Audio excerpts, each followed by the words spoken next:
So today we have new topic and the topic is change of a state. Means we are going to learn about the change of a state of matter. So first of all, what is change of a state of matter? The change of a substance from one physical state to another is known as change of a state of matter.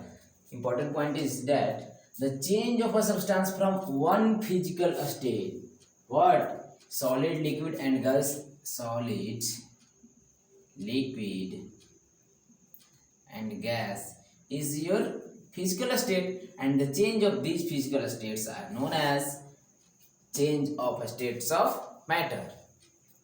And here I have drawn a, we consider it a Venn diagram to make the process easy to learn you. Okay, here I have written solid to liquid. अगर कोई भी substance है जो solid से directly change हो liquid में, उनको क्या कहेंगे?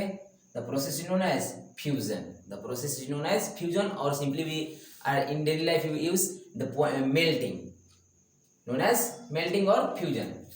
फ्यूजन और मेल्टिंग. फ्यूजन और मेल्टिंग. व्हाट इज फ्यूजन और melting? The change of a state of matter from the solid state to liquid state is known as fusion, or we can say that melting.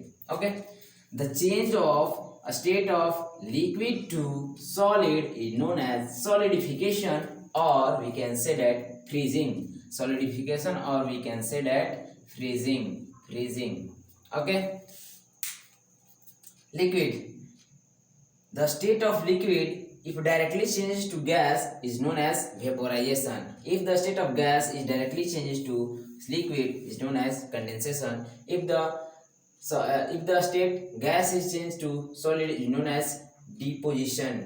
Deposition. If the state solid changes directly to gas is known as sublimation. Is known as sublimation. One thing आपके mind में ये भी आ रहा होगा कि ये सारी changes possible कैसे है, ये change of state of matter ये पॉसिबल क्यों होते हैं, और कौन कौन सी रूल्स हैं जो इन्हें पॉसिबल, जिनके कारण ये पॉसिबल होते हैं. देखते हैं. In the previous class I have discussed about the characteristics of solid, liquid and the gas. I will review that. Solids have the particles who are tightly packed. They are tightly packed. They have no intermolecular space. Means we can say that negligible intermolecular space between them. And these are liquid and it's your gas. Solid, liquid and the gas. And in the first lecture I have discussed about the characteristics of particles of matter, and we learned that if a particles of matter gain energy then it start to moving fast and fast. कहने का मतलब ये है कि अगर कोई भी particles, अगर कोई भी मॉलिक्यूल्स को आप एनर्जी देंगे तो क्या करेगा? उससे काइनेटिक एनर्जी बढ़ेगी. काइनेटिक एनर्जी बढ़ने का मतलब क्या? वो जो पार्टिकल है क्या मोशन में आएगा. हाँ ठीक है. तो इफ द सॉलिड्स के पार्टिकल्स काफी नजदीक होते हैं, अगर हम क्या करेंगे इसे टेम्परेचर देंगे. टेम्परेचर मीन्स हीट देंगे. हीट देंगे मीन्स एनर्जी दे रहे हैं. जब आप सॉलिड मैटर को एनर्जी दीजिएगा तो इसको जो भी इसके पार्टिकल्स हैं, जो भी मॉलिक्यूल्स हैं, एक दूसरे के बीच क्या करेंगे? गेन करेंगे एनर्जी को. एनर्जी को गेन करते ही क्या करेंगे?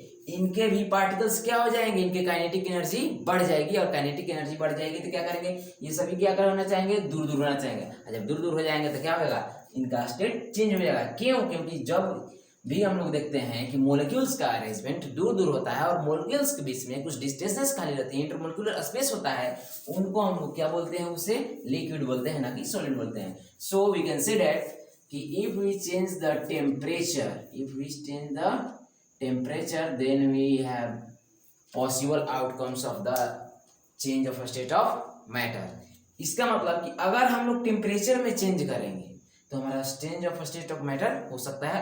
स्टेट का चेंज पॉसिबल है कब? जब टेम्परेचर को चेंज करेंगे तब. बढ़ाएंगे फिर घटाएंगे. और एक चीज जब हम लोग टेम्परेचर दे रहे हैं, एनर्जी दे रहे हैं, तो इसके मॉलिक्यूल से एनर्जी दे रहे हैं तो क्या रहे हैं, इनके बीच के इंटरमॉलिक्यूलर फोर्स को क्या कर रहे हैं, तोड़ दे रहे हैं। तोड़ने के कारण क्या हो रहा है, सारे मॉलिक्यूल, सारे पार्टिकल्स एक दूसरे के अपार्ट हो जा रहे हैं, दूर होने के कारण क्या कर रहे हैं, अपना स्टेट को चेंज कर रहे हैं। यह जरूरी नहीं है कि सॉलिड जो है कि अगर ये एनर्जी गेन करेगा डायरेक्टली लिक्विड में, नहीं, अगर अधिक हम एनर्जी देते हैं, अमाउंट अधिक होगा तो डायरेक्टली गैस में भी चेंज हो सकते हैं। क्लियर है? लाइक दैट अगर हम लोग लिक्विड को हीट करते हैं, एनर्जी देते हैं, तो क्या करेंगे, गैस में भी उस तरह से चेंज हो जाएंगे। One important point, one thing we have noted, if we change the temperature then we are able to change the state of matter.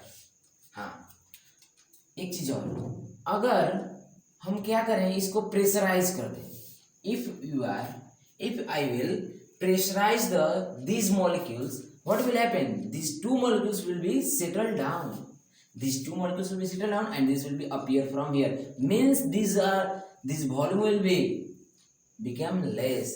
It means the particles are came closer, and the particles are closer of the solid, means if we are pressurize the liquid, then we are able to change the state of matter to solid। अगर हम लोग liquid को pressure देते हैं, अगर liquid को हम लोग जरा प्रेशर देंगे, high pressure, it will be suddenly change to solid.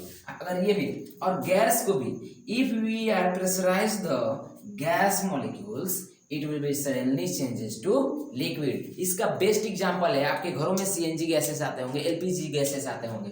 LPG gas आप देखते होंगे, उसमें क्या रहता है, लिक्विफाइड पेट्रोलियम गैस। वो रहता है तो क्या रहता है, गैस ही रहता है, बट आप जब सिलेंडर को इस तरह से हिल डुल कीजिएगा तो आप फील करेंगे कि लिक्विड है जो इस तरह से फ्लो कर रहा है, क्योंकि लिक्विड से द कैरेक्टरिस्टिक्स ऑफ फ्लूइडिटी हमने देखा था। अभी ठंडी के दिन में आप देखेंगे विंटर सीजन में कि जो पाइप के थ्रू, अगर व्हाइट आपका पाइप है, विजिबल है, तो पाइप के थ्रू जो आएंगे एलपीजी सिलेंडर से आपके गैस, तो देखेंगे लिक्विड के फॉर्म में आ रहा है। क्यों? क्योंकि लिक्विफाइड पेट्रोलियम गैस क्या किया जाता है कि इसके गैस है जो ना, उसको इतना प्रेशर में उसको फिल किया जाता है उस टैंक में, सिलेंडर में, तो किस में चेंज जाते हैं, लिक्विड में चेंज जाते हैं। इट मीन्स कि हम लोग का स्टेट ऑफ मैटर कब चेंज होगा, जब टेम्परेचर को हम लोग बढ़ाएंगे हटाएंगे तब, और साथ ही साथ जब प्रेशर को बढ़ाएंगे हटाएंगे तब। ये दो चीज आप ध्यान में रखेंगे, टेम्परेचर एंड प्रेशर दोनों पे डिपेंड करता है कि स्टेट ऑफ मैटर हमारा कब चेंज होगा।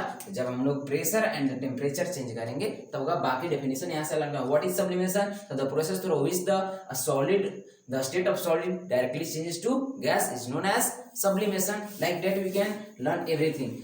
What is condensation? The process through which the gas molecule directly changes to liquid is known as condensation। Best example है, जब आप देखते हैं कि वाटर वेपर बन जाते हैं, तो अगर आप उसके बीच में कोई भी मैटर लाएंगे, तो अगर आप हैंड ले जा रहे हैं सिंपली, तो आपके हैंड में क्या करेंगे, सिंपली छोटे छोटे बबल्स वाटर के फॉर्म होना शुरू हो जाएंगे। मीन्स क्या थे, वो वेपर बन के उड़ रहे थे, किसमें, गैस में थे, लेकिन जब हैंड लगाए आप तो क्या हुआ, कंडेंस हो गया। कंडेंस होने के कारण क्या होगा, आपके हैंड में क्या आ गया, वाटर ड्रॉपलेट्स। मीन्स क्या हुआ, गैस से लिक्विड में चेंज हो रहा है। Like that you can write all the definitions of all these now।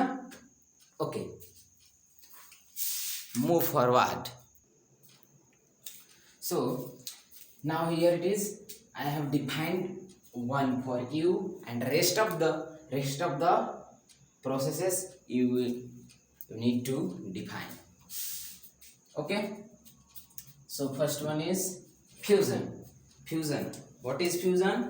The process by which, what is fusion, mind में कैलकुलेट करेंगे हमारा फिगर क्या था। फ्यूजन किसको, सॉलिड से जो हम लोग चेंज करते हैं लिक्विड में, ओ बस इसी को हमने क्या कर दिया है, टाइप करके लिख दिया। क्या चीज भाई हो गया हमारा, क्या चीज, definition, the process by which a solid state change into liquid state is known as fusion or melting। the process by which a substance change from solid state to liquid state is called fusion or melting। best example है ice to liquid means water, जिसको कि H2O के term में भी जानते हैं, ठीक। what is melting point? the fixed point, or we can say the fixed point or the fixed temperature at which a solid changes into liquid at atmospheric pressure is called its melting point। like that I hope you will be able to write rest of the definition। if you are unable, please comment, I will be explaining in the next video। okay, so I hope until you have any doubt, then you need to comment. I will explain that. Okay, thank you.